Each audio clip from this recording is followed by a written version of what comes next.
struggled a little bit this afternoon, 1 of 4. He did have a single back in the 6th inning. But UMass has been able to keep him relatively restrained so far. 2-0 count now for Granitel. Doesn't chase either of those off speeds outside of the zone. Granitel's going to force Bigelow to come to him. For UMass here, having Granitel walk necessarily wouldn't be the worst thing in the world, considering that you're probably a bit afraid of what he can do in terms of his home runs. He already has 2 home runs on the season and 16 RBIs. Don't expect this pitch to be anywhere near the strike zone. That one's called a strike. A little bit of an announcer's jinx there, I guess. I guess you could call it that, but a 3-1 count, you give Granitel the benefit of the doubt, I guess. Now you have to pitch to him. Maybe you let him take the walk. Who knows? That one called a strike again. Granitel started walking over to first. Bigelow has been able to find the edge of the strike zone on those last 2 pitches. Now it's a full count. There we go. Granitel smashes that one deep. It is gone! Charlie Granitel with a solo shot. This game is tied up at 9 apiece. Max, what a great Sunday afternoon for baseball. Both teams trading punches, and Granitel lays an absolute shocker into left field. It was only a matter of time before a pitch had to come into the wheelhouse of Charlie Granitel, and of the 26 hits he now has, man, oh man, that's got to be the biggest. So the game-winning run now enters into the batter's box. That is Ryan Sprock. Sprock, who got the start on the mound this afternoon for Elon. How fitting. I know, be so fitting right here. Of course, the chances of back-to-back solo shots are, I would say, very, very slim. However, this is a, as we said, very good batting lineup right here with Sprock. Connor Offshack, of course, on deck. And he is a very, very good batter himself. Tell you what, with that swing, Ryan Sprock tried to join him over that left field fence. My goodness, what a back-and-forth game. What a great afternoon, as you said. And how can you not love baseball? The nature of the game, Minutemen come back, put up 3 in the top of the 9th. Like you said, the hottest hitter in the CAA. Knots it up at 9. Sprock gets a pretty good piece of that one. It's deep into left field. Falls just short of the left field wall. It's going to be a double for Ryan Sprock. He slides into second base. Crowd coming alive here. Dugout coming alive here as well at Latham Park. Winning run 180 feet away. Ryan Sprock, his 11th double on the year. A man who's done it all this weekend, Bryson, and Ryan Sprock, and a man who's right behind him who's had a great weekend in the box in Connor Offshack. Chance to send this Phoenix faithful crowd home happy. Love Shack is playing throughout Latham Park right now. Connor Offshack, 2 of 4 this afternoon, does have an RBI. That was an RBI double back in the 6th inning. That one low. Makes it a 1-0 count now. And how costly are those 4 errors right about now? Offshack this season has 17 RBIs, 3 home runs. Arguably one of the best power hitters that Elon has to offer. Ball 2 is called. For UMass in this situation, and they're going to go ahead and give him first base. I was about to say, walking Offshack in this situation wouldn't be the worst thing in the world, as it would be able to give you a pretty good double play opportunity, and knowing how Offshack can really crush some of those pitches, it's, I think, the smart thing to do right there if you're the Minutemen. It gives you the force out at any base, so you can just step on third, fire across the diamond to first. Like you said, if there's a ground ball up the middle, which we've seen a couple times now this afternoon, it opens the possibility of that. But you also got to remember, now you got to face Tanner Holloman, who's going to be solid in the box as well. He's 129 this season. He subs in for Shane Paradine. And are they going to call that a swing? No, they are not. And so Tanner Holloman's going to go ahead and take first off of a hit by pitch. Well, here we go again. Looks like UMass is going to argue that that was a swing. Understandable, as that's the difference between a strike with runners on second and first and go ahead and restarting with full bases and only one out. Umpire argued it a little bit. And with that, Will Vergantino enters into the batter's box. All you need to do here is get on base. Sacrifice fly would also win the game right here. Infield's all the way in. Will Vergantino, a big exhale outward. Vergantino, that is game, that is series, a walk-off RBI for Will Vergantino. Elon wins. The Phoenix are victorious over UMass 10-9 in the bottom of the ninth inning. Will Vergantino, you are the hero. Absolutely unbelievable. Will Vergantino, the first pitch he sees, over the shortstop's head. Phoenix going home happy. Phoenix win on the sign out in left field. Just a fantastic end to a fantastic series and a fantastic day of baseball. Definitely going to be a game to remember here at Latham Park. UMass leading most of the way. Then Elon able to make the comeback in the eighth inning. Then UMass retaking the lead off of an offensive fury. And then Elon is able to respond with a clutch bottom of the ninth inning. We talked about how strong that top of the batting lineup is for the Phoenix, and they really proved it. Max, your final thoughts for this one? I alluded to it before we went to the bottom of the ninth. I said, Bryson, have you ever called a walk-off before? And what a way to end such a great day of baseball. The Phoenix battle. They were down, they were up, they were back down in the bottom of the ninth. They come back and win it. The Golden Gophers are in town next week. They travel to High Point in the midweek. And what a way to take a series from the Minutemen. So Elon advances to 7-8 on the season. UMass drops to 3-7. Elon also takes the weekend series thanks to the Will Vergantino walk-off RBI. Elon wins 10-9.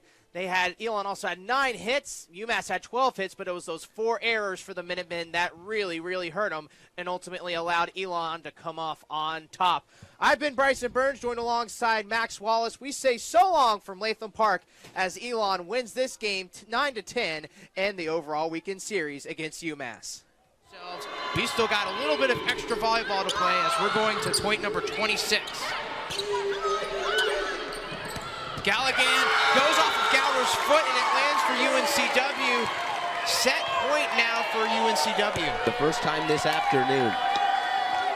All right, here we go, Max. Galligan back to serve here. Could potentially do the go for it all serve, but that is rolling the dice if she does.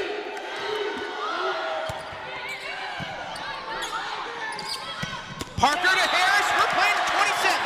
Good job there by the Phoenix. They go to the middle instead of going to Caston. Everyone in yellow for UNCW was just shifting over to the right, expecting number 19 to come flying out of nowhere as she has all afternoon. Instead, they just go right to Lindsey Harris in the middle. And as you said, we're going to 27.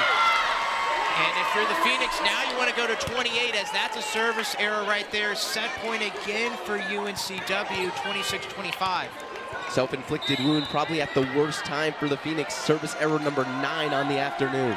We saw those service errors later in this third set by UNCW that arguably put them in this situation. Kill right there by Caston. We're playing to 28. Caston, arguably the most dominant player on this floor this whole afternoon, just finds yet another way to get it done. And look who comes in, none other than number 10, Sydney Love. Well, it's the perfect time to do so, Max. Important to note that as we're playing some extra volleyball here, Elon still has no timeouts to use. Caston, another service error against Elon. Unbelievable turn of events. We talked about the self-inflicted wounds for UNCW all afternoon, including in set number 3.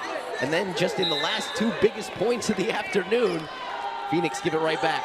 All right, Barry with the serve for the Seahawks. Parker to Harris, nicely dug out by Breezault. Elon's gonna get a free ball out of it though. Here we go, Parker to Love. Nicely dug out by Galligan. They're gonna get another free ball. Parker to Harris, had a little bit of trouble right there. Now UNCW on the attack, Paston digs it out. Lanier to Love, Love gets the kill, we're playing to 29! Love just splits the middle blockers right there. Beautiful job by number 10, just goes up above everyone else, splits the arms. And like you said, here we go again. And if you're Coach Tindler right here, you're telling Lindsey Harris, put this one into play. She does put it into play. UNCW on the attack, they get the kill. Max, it's just UNCW Elon, UNCW Elon, back and forth, back and forth. It's a fitting end to what was a great set number 3. Back and forth the whole way, none other than an extra volleyball time here. Set point again for UNCW. Emma Chappell now serving for UNCW. KJ blocked at the net. Caston on the attack. She gets the kill. We're playing to 30. You gotta look for number 19. Number 10 is so important to this Phoenix offensive attack, but right now the hot hand is number 19. Gotta go to her to finish it. Both teams are making the over earn this set right here, Max. Who's going to break first? UNCW still with that timeout. Gotta think if Elon goes on the advantage, they're using it. For UNCW, a little bit of a miscue in the back line for the Phoenix. Set point once again for the Seahawks. Max, is this like the 5th or 6th set point that UNCW has had this set? Just feels like we keep going back and forth and back and forth. Last thing Coach Hampton wants to do is call that timeout and burn the momentum. Lands now with the serve. Parker to Love. Barry with the amazing dig. Breezalt blocked at the net. Stays with UNCW. Breezalt again, and she blocks it. We're playing to 31. This is unbelievable. It was just your best versus our best. Breezalt on the far side with Love right in her face. Love wins the battle not once, Bryson, but twice. I mean, this is a lot like that Hofstra set that you were talking about earlier, but this is for potentially all the marbles, at least in terms of today's match. Oh my. Tied at 29 right here. Blocked by KJ, goes into the stands. UNCW, once again, I mean, it's like we're scratching a record right here, Max, just playing it over and over. Unbelievable. I don't think Elon has had the set point, or in their case, the match point, once in this extra time. Here we go, 30-29, UNCW set point. Grace Melnick on the serve. Melnick service error, we're playing to 32. This is unbelievable. Coach Hampton is beside herself on the sideline. All she can do is just smile and clap it off. Doesn't want to get in the heads of her players, but now Phoenix need to get a service in of their own. Jordan Gower now back to serve, the libero this afternoon for the Phoenix. She is able to put it in play. Gower nicely dug out off of the fake. And UNCW gets the block on the point. Once again, Max, set point. We're running out of metaphors to keep saying how much back and forth it is right now. Heart-wrenching stuff from the Schar Center. I mean, everyone in this building is on the edge of their seat. Here we go. Galligan on the serve. Another service error on Galligan. Are you kidding me, Max? This is unbelievable. I can't even find the words. This is just crazy right here. I mean, it just seems like when UNCW is about to shut the door, Elon puts their foot in the door and says, hold on a second. Here we go, that one does fall. Emma Chappell with the kill.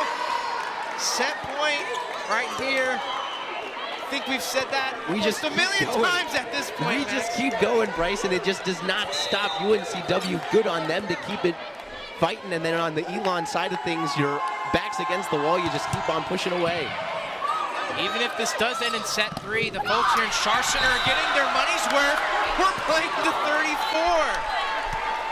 I mean, the grit by both teams here, but especially the Phoenix, is just unbelievable. Who is going to break first? It's just bend but don't break on both sides. Let's see if the Phoenix can take their first advantage of this win by 2. I mean, Max, I'm probably going to go back and just watch this part of the match a million times. That ball went sky high into the air. Goes on the Elon side. Parker tips it over. Caston not able to dig it out. UNCW, who else has the set point? Good job there by Parker. Tried to catch UNCW off guard, but they are just not fooled. 33-32, set point again for the Seahawks. Jaden Berry, the senior out of R. Drake Hill High School in the Queen City of Charlotte. Here we go. Dug out by Breezault. Man, I thought that one was going to go out of bounds. UNCW wins set 3.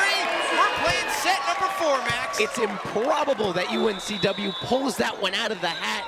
They're going to switch sides, but oh my goodness, Bryson, 34-32 for the second straight week. Elon faces another deep win by 2 run. I mean, that was absolutely unbelievable right there, Max. Now it's a 2-1 game. UNCW wins set 3, 34-32. You got to either foul here if you're Elon or get a turnover. Timeout is called by UNCW. Evan Miller kind of went into the corner between out of bounds and that half-court line just after she passed it. Got to have a better presence of awareness right there from Miller.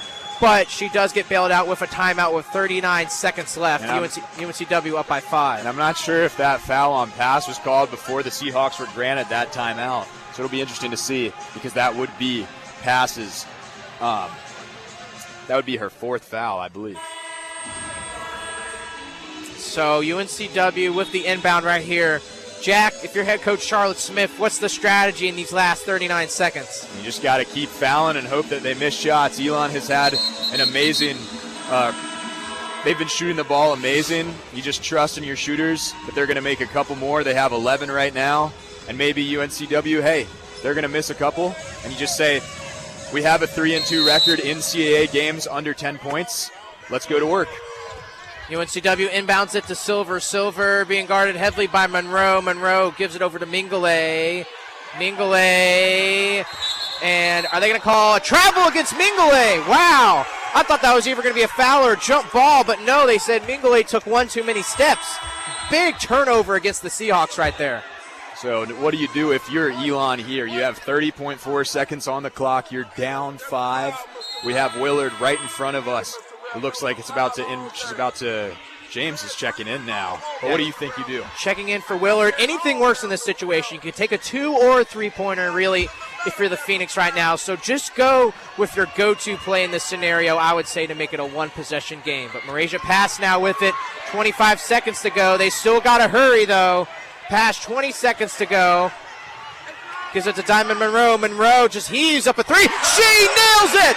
15 seconds to go. Timeout called by UNCW. It's their final timeout of the half. And it looked like Elon was taking way too much time to get something going. And pass handed it off to Monroe, who cashes in on her on her 5th triple of the afternoon for the Phoenix to pull within 15.8 seconds left on the clock. What do you do now? Whew. I mean, that was an impressive clutch play right there by Diamond Monroe. 17 points on the afternoon for her, 6 rebounds. But if you're Elon, you're going to go ahead and have a heavy press, I would say right now, Jack. If you go for the steal, obviously, but if they get it, then go for the foul, because UNCW is going to go to the line to shoot 2. Even they have to make both, basically, in this situation. Even if they make one, that still doesn't put you out of it. And I think with Elon, we've seen this all afternoon long, is that they will be pressing on this trip up the court. So I do think that we will see a soft press, maybe even a little harder, and they're going to try to double. And really what we saw was once they got across the timeline, they were able to force a travel. So expect something similar in this scenario. We did see Vanessa Taylor steal an inbounds pass earlier in the second half. With that timeout, though, UNCW is going to be inbounding right by their own bench on the other side of the court. So that very much helps them. Referee gave it to McCall. King at first inbounded it, then took it away. Now goes ahead and gives it back. 15.8 seconds to go. No timeouts for UNCW. Willard gets the steal. Marasia pass now with it. 12 seconds to go. Marasia pass across half court. Timeout called by head coach Charlotte Smith. 8 seconds left. Who would have expected this? You were down 5 with 30 seconds left, and now you have a chance to tie it or take the lead. Wow. So that was a scenario right there, though, Jack, where not having that timeout really hurt the Seahawks. Mm-hmm. And they burned that one earlier when they were trapped over here, as you were talking about. But the Phoenix had 2 timeouts left, and now they get to use it, draw up a play, and see what do you think Charlotte Smith is going to design in this timeout with 8.4 left on the clock. Phoenix down 2. Now the question is, Jack, do you go ahead and try to draw up a play for just one more shot, or do you try to go for a quick shot so that if you miss it, you can still have the opportunity to get the offensive board or commit a foul? I think what they got to do is they got to give it to Maya Johnson down low, run an action for her. There's nothing available for her. Spray it out to the arc. The three-point shooters have been locked in tonight. They've hit 12 threes, shooting 38% from beyond the arc. I think there's not a bad play here, but we will see what happens in the next 8.4 seconds as the Seahawks take the court, and Elon is still in a timeout, and the refs are saying it's time to go. We got to finish this game. Diamond Monroe, 6 of 10 right now from the floor, 5 of 9 from beyond the arc. That's another player you could look for right now if you're head coach Charlotte Smith. Indeed, and I think that we have Pass, Willard, Taylor on the inbound. We have Monroe and James out there. So Vanessa Taylor going to inbound it on the right side of the media table, right by Katie Venner and Chase Strasser, who are doing the TV broadcast right now. Vanessa Taylor gives it into Marasia Pass. Clock starts the run. Pass going to drive to her right, loses control of the ball, 3 seconds to go. Diamond Monroe heaves a three-pointer, no good. UNCW survives. I believe it was potentially partially blocked. It did not look like the play that they ultimately wanted, Jack. And that is just a tough loss right there by the Phoenix, nearly making the comeback in the last 30 seconds. But UNCW gets a gutsy win that is much needed right now for their CAA chances. Yeah, and Elon just poured out of timeout execution. You had the time, and you just didn't execute well. The Taylor inbound, and then it just went right to Pass. Too much time came off the clock, and it ended up with Monroe heaving a shot, and it just came up short, whether it was altered or not. Very tough break right there for the Elon Phoenix. Jack, they had a good look, at least off of the steal, but Marasia Pass just could not find a decent pass coming out of that, and because of that, Diamond Monroe forced to take a shot she otherwise did not want to take. So tough loss right there for the Phoenix. We're going to go ahead and throw it to a break, but make sure you stick around because we have some post-game analysis for you coming up after this, led off by the interview with head coach Charlotte Smith. Welcome back in, ladies and gentlemen, to WSOE 89.3. UNCW is victorious over Elon 60-58 here in Char Center today. I'm Bryson Byrnes, joined alongside head coach Charlotte Smith. Coach Smith, just your general takeaways from this game. We fought for 40 minutes, so that's all I can ask of this team is to fight. We're working from a deficit with limited players. We're down 2 starters today, but I appreciate the valiant effort that we put out today. Diamond Monroe had 17 points and 6 rebounds this afternoon. What really allowed her to have a great game here today in Char Center? Just getting open looks. I felt like we did a really good job of executing, and she shot the ball with a lot of confidence, and we got a lot of open looks versus the zone. And we're back here at Rhodes Stadium alongside Bryson Byrnes. Mike Coulter filling in today. Elon off to a fast start against Hampton. They lead at 7-0 and have the football with 11:29 remaining in the first quarter. Downing in the shotgun, too wide to his left. A delayed handoff to Hampton, coming near side now, breaking a tackle to the 20 and to the 25 he goes. As a nice run from Jalen Hampton, the senior. Gets a first down, a gain of about 15 on the play. They do mark him down at the 25 of the Phoenix. They call Jalen Hampton Bam, and they call him that for a reason because he does a great job of breaking tackles, getting those extra yards off of contact. There's a reason why he's one of the best running backs in the CAA. Needs 86 yards today to crack 1,000 for the second straight season.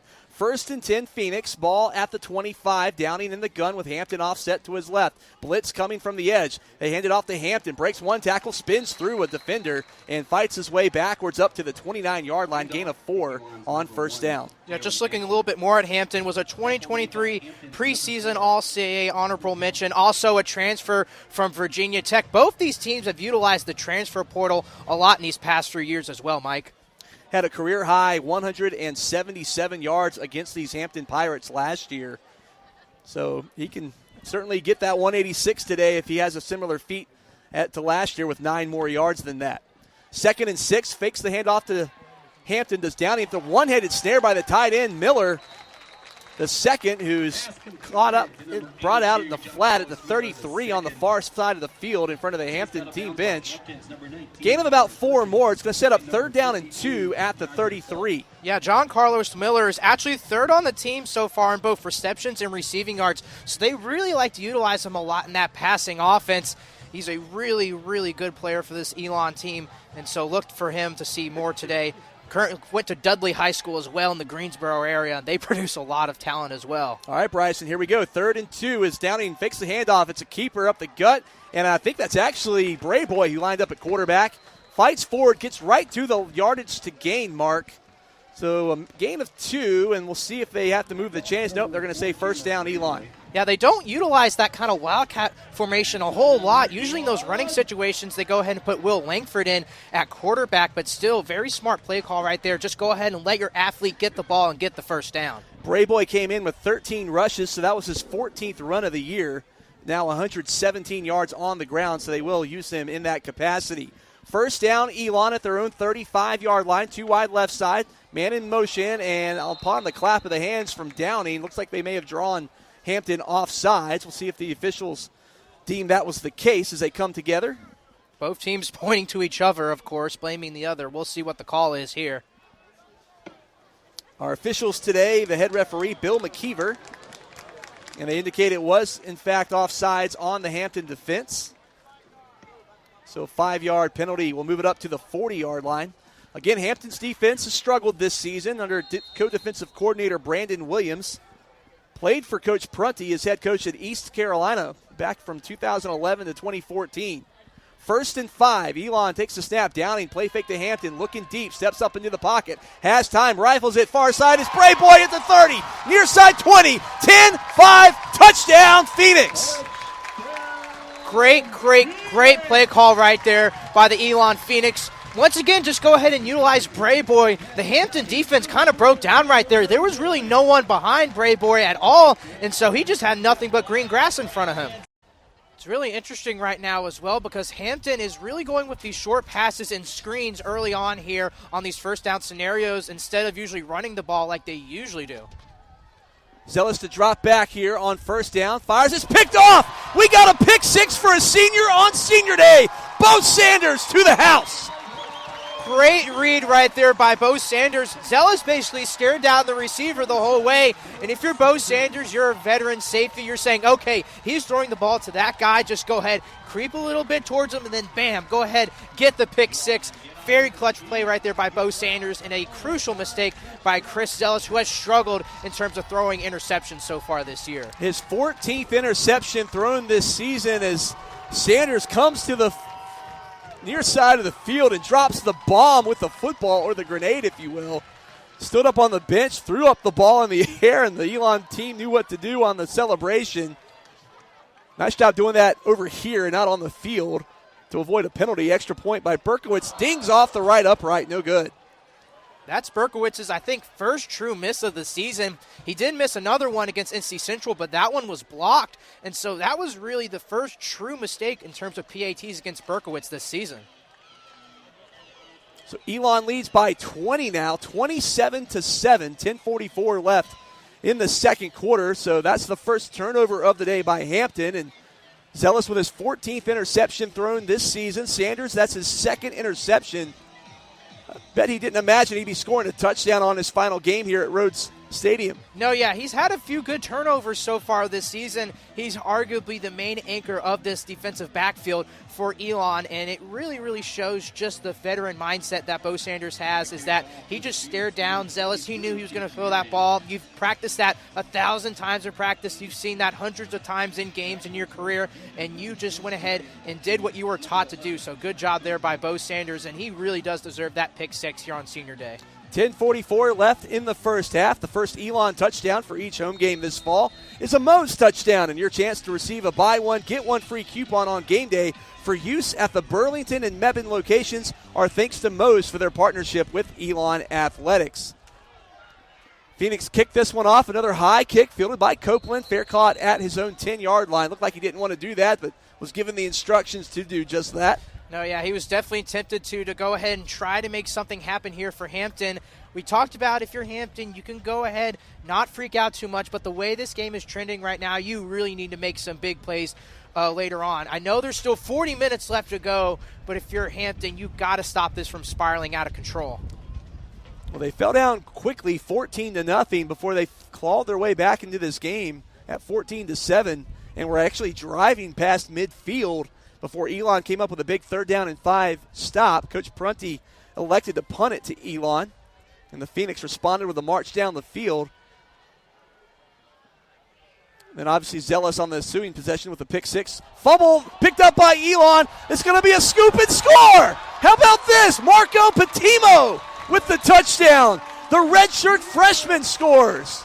Deja vu right now for Hampton. As we said in the William & Mary game, 3 turnovers and 4 offensive plays. Now 2 turnovers and 2 offensive plays. Things are just going out of control right now for Hampton. Like one of those zone read handoffs and miscommunication between quarterback and running back as the ball just bounced off the running back's chest right into Marco's arms. Midseason watch list for the Jerry Rice Award that goes to the top FCS freshman. He's had an outstanding year with 61 tackles coming in. Late substitution on the PAT for Elon as the official will stand over to allow Hampton to match if they needed to do so. They obviously did not as they were ready to go. Snap, spot, kick. Berkowitz does boot this one through. And how about that? 10:38 left in the second quarter. I don't know if you had this on your bingo card, Bryson. 34 points for the Phoenix. I really did not, especially since there has been a few times this season where Elon has struggled against a few of these CAA schools like Villanova. But, I mean, the offense is looking really good. The defense now is looking really good. The Elon defense has more touchdowns right now than the Hampton offense does.